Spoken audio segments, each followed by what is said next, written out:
Hey, what's going on, guys? So, in today's video, we are going to talk about how to find Facebook page admins. So, let's start.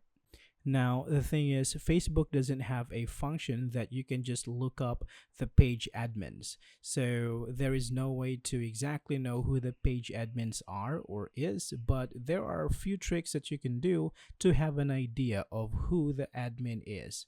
So, let's explore it. So I have Facebook here already opened. Now, if I want to go to the pages that I like, let's take this one for example. Now, what you can do in here is you can go to this pages about and you can gather some information here like the email address. And if you scroll down, actually here you can see something like this one founded by Philip. So we will have a good idea that the page admin for this one is Philip. So it is really just gathering information from the pages about, and you will have a good idea who might be the page admin is. So I hope this is helpful for you guys. Thank you for watching, and I will see you in the next one.